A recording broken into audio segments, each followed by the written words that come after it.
I walked into our bedroom and found her whispering on the phone. Her voice was soft, intimate, the kind of tone she used to use with me. She didn't notice me at first.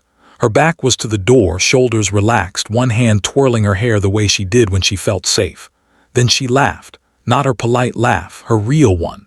The one that used to make my chest warm. Now it made something inside me freeze. She hung up quickly, turned around, and saw me standing there. For half a second her eyes widened. Then she smiled, not guilty, not apologetic, confident, like she thought I'd never figure it out. My chest tightened, heart pounding so hard I could hear it in my ears. Betrayal hit like a fist to the stomach, knocking the air out of my lungs, but deep down I'd already suspected. I'd felt it for weeks, the late nights, the new perfume, the way she looked through me instead of at me. Now I was seeing it for myself. She noticed my stare and smirked, actually smirked. Like this was a game she was winning. She set her phone face down on the dresser and walked toward me. "Why are you looking at me like that?" she asked, her voice dripping with false concern. I stayed quiet. Every word I could have said felt like it would give her power, so I just stood there watching her perform innocence. "Seriously, what's wrong?" she pressed, tilting her head like I was the one acting strange. Each word out of her mouth twisted the knife deeper. She was good at this. Too good. I'd watched her lie to her mother, to her friends, to telemarketers. I just never thought she'd lie to me, not like this. My phone buzzed in my pocket. I pulled it out. An unknown number, a text message. No words, just a photo, her with him, taken 3 hours ago. My hands went cold. I looked up at her.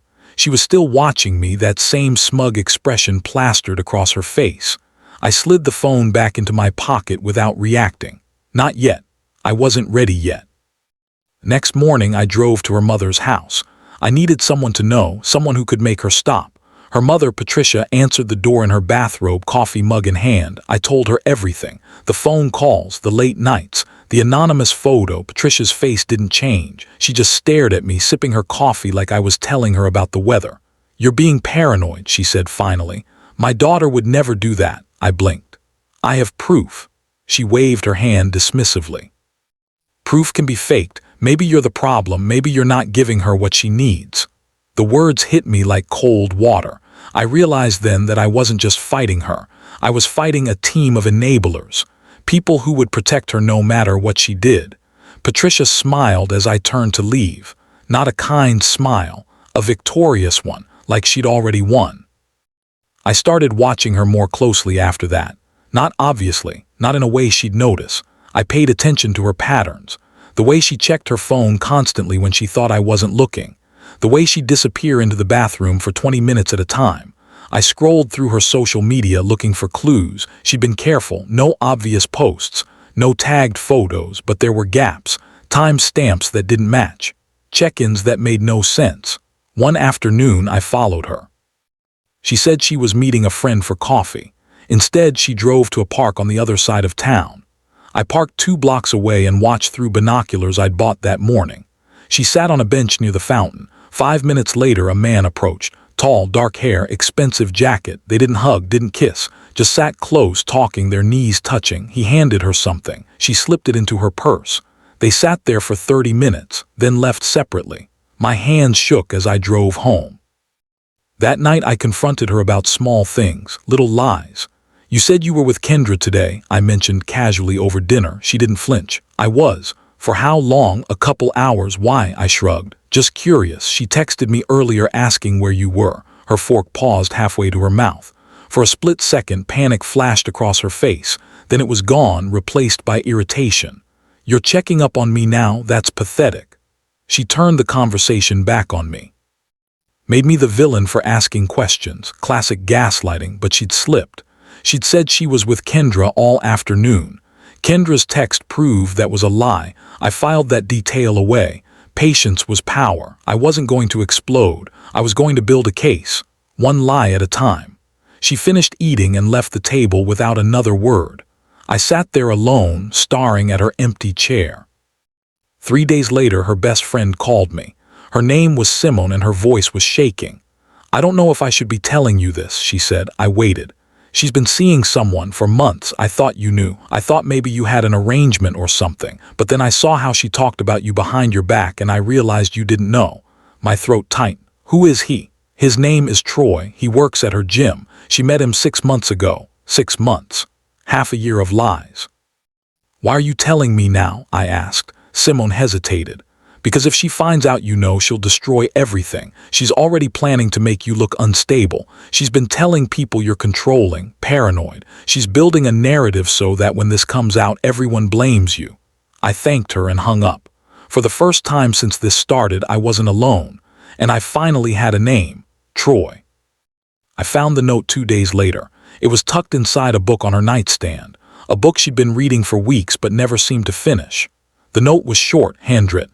Can't wait to see you Friday, same place. Friday was tomorrow. I took a photo of the note, put it back exactly where I'd found it, and left the room. That night she texted me from the other room. You've been acting weird lately. Is something wrong? I typed back. No, just tired. She didn't respond. She was testing me. Seeing if I'd crack. Daring me to confront her so she could turn it around, make me the crazy one. But I wasn't going to give her that satisfaction. Not yet. I was building something she wouldn't see coming until it was too late. She invited me to a family dinner that Friday, her mother's house.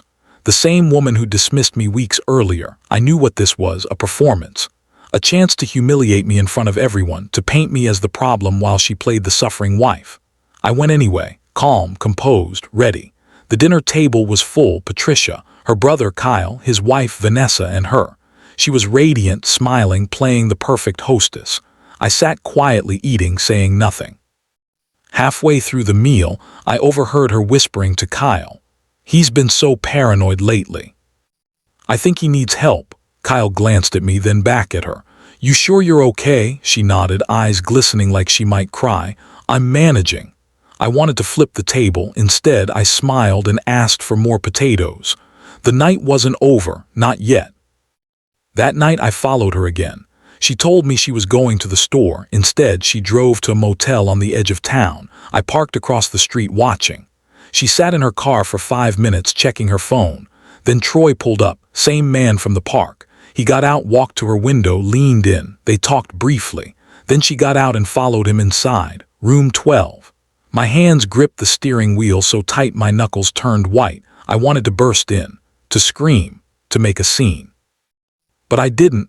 I took photos, time-stamped, clear, undeniable. Then I drove home and waited. She came back 3 hours later, humming softly, smelling like his cologne. She kissed my cheek and said she'd missed me. I said nothing, just smiled. Patience was power, and I was getting very, very patient. She started turning our mutual friends against me. One by one I heard the whispers. He's been acting strange. She's worried about him. Maybe he's losing it. I stayed composed. I documented everything, screenshots, voice memos, receipts. I built a file so detailed it could stand in court. One afternoon, my friend Omar pulled me aside. Hey man, people are saying some stuff about you. Just wanted to check in. I looked at him carefully. What are they saying? He hesitated. That you're paranoid, controlling, that she's scared. I nodded slowly. What do you think? Omar studied me. I think you know more than you're letting on. I smiled. You're right. He didn't ask more questions. He didn't need to. The truth was coming. And when it did, everyone would see. I planted a trap, small, subtle. I left a fake receipt on the kitchen counter, a receipt for flowers, expensive ones, with a note that said, thanks for last night. I didn't buy flowers. I didn't go anywhere, but she didn't know that. I watched her find it the next morning. Her face went pale. She picked it up, read it twice, then set it down carefully. She didn't say anything, but I saw her hands shake. That afternoon, Patricia called me. We need to talk, she said coldly. I knew the trap had worked. She was trying to counter my move before I could make it, but she was too late. I'd already set everything in motion. The dominoes were falling. She just didn't know it yet. I saw them together again, this time in broad daylight, a coffee shop downtown. I sat 3 tables away, baseball cap pulled low, watching. They didn't notice me. They were too wrapped up in each other. He touched her hand. She laughed. They kissed, quick, casual, like they'd done it 1,000 times. My heart pounded, but my hand stayed steady. I recorded everything. Video, audio, clear, undeniable. Then she looked up. Our eyes met across the cafe. Panic flashed across her face. Pure, unfiltered panic. She stood up abruptly, grabbing her purse. Troy looked confused. She said something to him, then rushed out. I didn't follow. I didn't need to. I had everything I needed. The evidence was overwhelming. The truth was undeniable. And now she knew I knew. I sent the photos anonymously. Not to her, to her family, her mother, her brother, her cousins, people she'd convinced I was the problem. I attached no message, just the photos, time-stamped, dated, clear. Within an hour, my phone started ringing. Patricia called first. "Where did you get these?" Her voice was shaking, not angry, shocked. I didn't answer, I just hung up. Kyle called next, then Vanessa, then Simone. Everyone wanted explanations, but I stayed silent. The evidence spoke for itself. That night she called me, her voice was trembling. "We need to talk," I responded calmly. "About what?" "You know what?" I could hear her breathing, uneven, panicked. "I'm not sure I do," I said, "but I'm listening." She hung up. For the first time since this started, she was scared, and I was calm. She tried gaslighting me again the next morning. "You've been acting insane," she said, standing in the kitchen, arms crossed. "Sending fake photos to my family, what's wrong with you?" I looked at her calmly. "Fake photos? Yes, obviously fake." I pulled out my phone, opened the video I'd recorded at the cafe, pressed play. She watched her own face on the screen, kissing him, laughing, touching his hand. Her face went pale. "Where did you get that?" I didn't answer, just kept the video playing. Her arrogance crumbled, the confident mask slipped, and for the first time I saw fear in her eyes, real fear. She tried to speak, but no words came out. I turned off the phone and walked out of the room. I didn't need to say anything. The truth had spoken for itself. I stopped reacting publicly, stopped engaging in her drama, stopped defending myself. I let her scramble, let her panic, let her make mistakes, and she did. She posted on social media, vague, emotional messages about betrayal and trust. People noticed. "Who's she talking about?" someone commented. "Isn't she married?" another asked. Her desperation was showing. Her instability was visible. Friends started questioning her. Family started doubting her. One afternoon, she told a bold lie in front of witnesses, said I'd threatened her, that I was dangerous, but I'd been at work all day, with timestamps, security footage, witnesses. Her lie crumbled instantly, and people saw it. They saw her for what she was, a liar, a manipulator, someone who would destroy anyone to protect herself. People started siding with me, quietly at first, then openly. Omar called. "I believe you, man, always did." Simone sent a message. "I'm sorry I didn't speak up sooner." Even Vanessa, Kyle's wife, reached out. "We had no idea, we're so sorry." The power shifted. The people she'd tried to turn against me were now questioning her, asking her for explanations she couldn't give. One evening, Patricia showed up at my door. She looked smaller somehow, tired. "I need to talk to you," she said quietly. I let her in. She sat on the couch, hands folded in her lap. "I underestimated you," she admitted. "I thought you were just jealous, paranoid, but you weren't. You were right." I nodded. I didn't gloat. I didn't need to. The truth had done all the work. Patricia left 20 minutes later, shoulders slumped, carrying the weight of her daughter's lies. I revealed Patricia's complicity next, not loudly, not dramatically, just subtly. I mentioned in conversations how she dismissed my concerns, how she protected her daughter despite the evidence, how she tried to gaslight me into silence. The family started connecting dots. "You told Mom weeks ago?" Kyle asked one afternoon. I nodded. "She didn't believe me, said I was the problem." Kyle's face darkened. "She knew," word spread. Patricia tried defending herself. But every defense incriminated her daughter further. "I was just protecting my child," she said. "From the truth," Vanessa shot back. The family fractured. Shame rippled through every conversation. Patricia couldn't shield her anymore. The empire of lies was collapsing, and everyone could see it crumbling in real time. I confronted her one final time, calmly. No yelling, no drama, just facts.